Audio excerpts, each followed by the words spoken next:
tous, la Commission électorale nationale indépendante vient de reporter l'élection des gouverneurs des 21 nouvelles provinces le 6 octobre 2015. C'est ce qu'a annoncé hier mardi 28 juillet le rapporteur de la CENI, Jean-Pierre Kalamba, à l'issue d'une plénière de la centrale électorale tenue à Kinshasa. Le dépôt des candidatures également est prolongé au 21 août prochain. Ce report est dû notamment aux difficultés logistiques pour les candidats gouverneurs et vice-gouverneurs d'atteindre dans le délai leur circonscription électorale.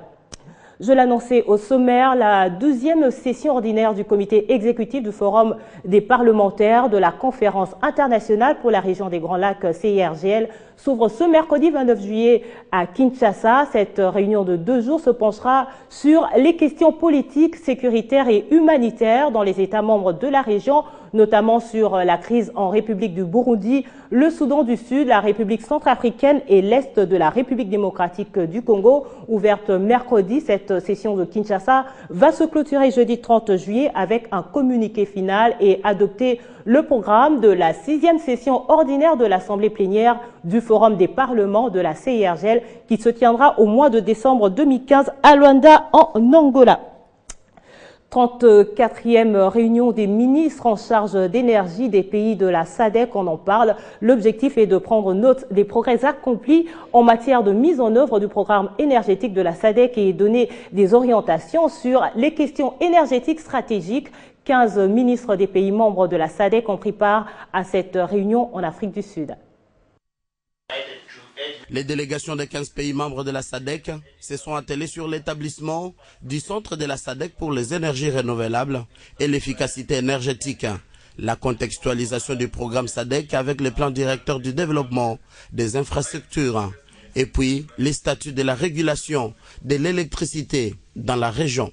Il s'est agi également du soutien incontournable de la République sud-africaine au projet Grand Inga, de l'accélération de l'opérabilité de la commission permanente technique conjointe relativement au traité de la RDC et de la République sud-africaine sur ces grands projets, et puis les besoins de soutien de tous les pays de la SADC pour la réussite du projet Grand Inga, et puis la réunion à tenir avec tous les ministres d'énergie des pays membres de la SADC sur les sites d'Inga au plus tard en novembre de cette année.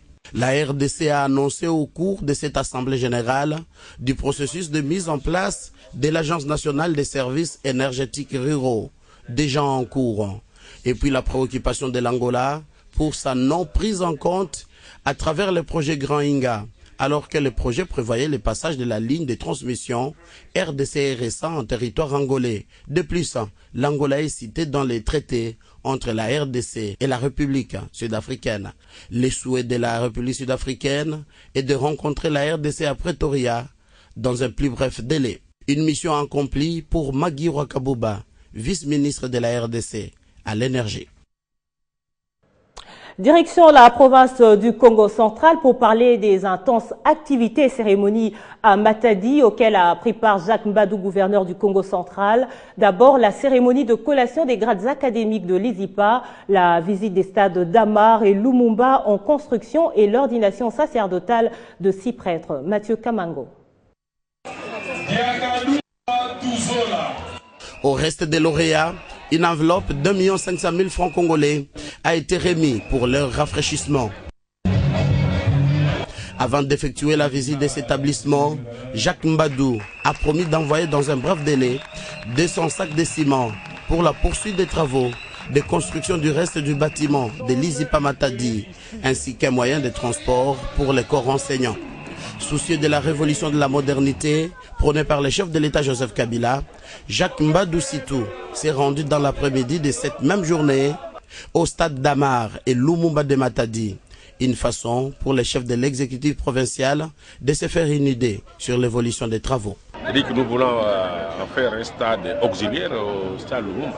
C'est pour ça que, puisque l'ingénieur dit que les études ont déjà été menées de ce côté-ci, et que si on construisait des gradins, on peut avoir jusqu'à 5000 places de ce côté-ci et 1000 places de l'autre côté, donc à peu près 6000 places. Il n'y a plus de si. La décision vient d'être prise, on va construire les gradins pour en faire un stade de 6000 places. Et si Dieu veut, peut-être que On va mettre une pelouse synthétique ici. Les dimanches suivants, Jacques Mbadou Sitou a participé à l'ordination diaconale et sacerdotale des 6 prêtres de la paroisse Notre-Dame de Fatima à Matadi. Ici comme partout où il passe, le gouverneur du Congo central remet à chacun des nouveaux prêtres une valise chapelle, une misselle, une enveloppe personnelle, à la grande satisfaction de tous. Une ordination sacerdotale qui a coïncidé avec l'ouverture de l'année pastorale 2015-2016 au diocèse de Matadi. Nous sommes au Congo central. Et dans le reste de l'actualité, au Burundi, la dizaine d'observateurs des droits de l'homme et des experts militaires de l'Union africaine ont finalement reçu mardi 28 juillet le feu vert pour leur déploiement. Ils ont pour mission d'aider ce pays à sortir de la crise politique dans laquelle il est plongé.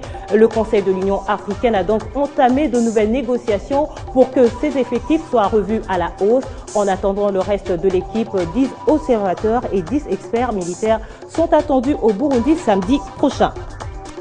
Dans l'actualité panafricaine toujours, la force d'intervention conjointe multinationale devrait entrer en action d'un moment à l'autre, du moins c'est ce qu'a assuré mardi Chris Olukolade, porte-parole de l'armée nigériane pour lutter contre Boko Haram. Le président Muhammadu Buhari pourrait annoncer les détails de son déploiement ce mercredi lors de sa visite officielle au Cameroun. C'est une nouvelle force militaire à laquelle doivent participer le Nigeria, le Niger, le Tchad, le Cameroun et les Bénin, qui doit en principe être déployés le 30 juillet, et selon les annonces faites à l'issue d'un sommet militaire régional organisé à Abuja en juin dernier. Mais cette date butoir sera-t-elle respectée? À cette question, le porte-parole des forces nigérianes a refusé d'en dire davantage, en répétant que cette information pourrait être utile pour les terroristes. Et cette nouvelle force, dont les sièges se trouvera à Djamena et qui aurait dû être lancée en novembre dernier, doit compter 8700 militaires, policiers et civils. Au cours des dernières semaines, très peu d'informations ont filtré sur son déploiement en laissant croire à de nouveaux retards. Le général Ntoukour Youssouf Bourataï est choisi pour diriger cette force, a entre-temps été nommé chef d'état-major de l'armée du Nigeria sans qu'aucun nouveau commandant ne soit annoncé pour le remplacer. L'identité du nouveau commandant de la MNJTF sera rendue publique dans les jours à venir, a précisé Chris Olukolade. Les locaux de l'état-major de la MNJTF sont déjà installés dans un camp militaire à Djamena et des villas sont prêtes à accueillir les officiers, selon une source militaire tchadienne. Le déploiement de cette force militaire se trouvera à l'agenda des discussions ce mercredi 29 juillet lors du déplacement officiel de Muhammadu Buhari au Cameroun, a indiqué la présidence nigérienne dans un communiqué.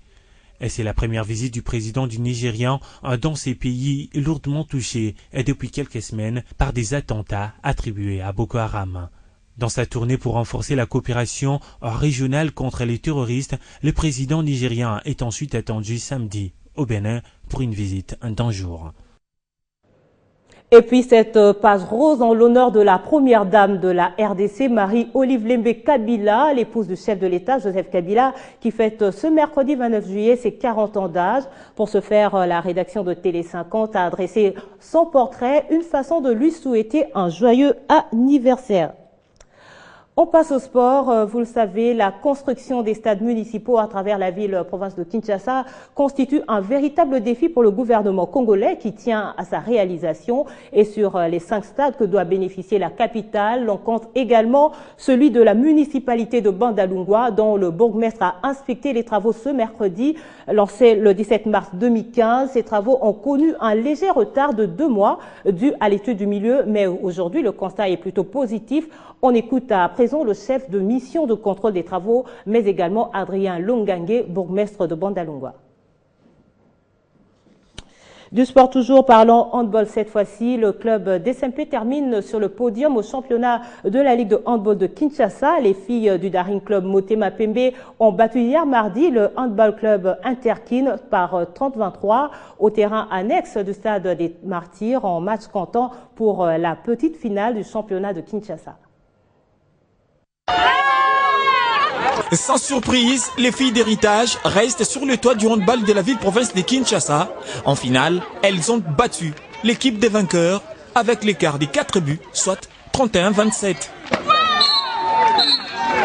Et pourtant, elles font une entrée timide en début de la rencontre, suscitant de l'espoir dans les camps adverses. Espoir vite brisé. Déjà à la pause, quoique serré au marquoir, 15-12, Héritage domine les débats. Au retour de la pause, les filles des vainqueurs tentent une fois de plus de mettre en doute la force des filles d'Héritage, centre de réussite.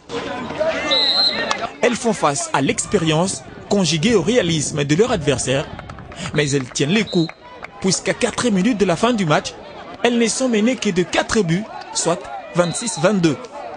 Durant les 4 dernières minutes, les deux équipes se répondent coup pour coup et maintiennent le même écart au coup des sifflets final.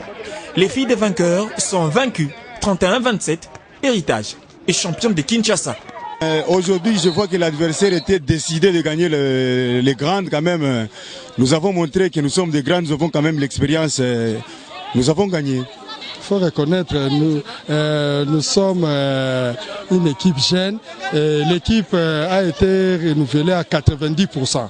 Donc, on pourrait rien faire. Un peu plus tôt, lors de la petite finale, sur une bonne dynamique, les filles du Daring Club Motema Pembe ont pris les dessus sur celles des Interkin, 30-23, et pourtant à la pause, l'écart entre les deux équipes n'était que d'un petit point, soit 13-12 en faveur des Verts et Blancs de Kinshasa qui terminent 3e au classement.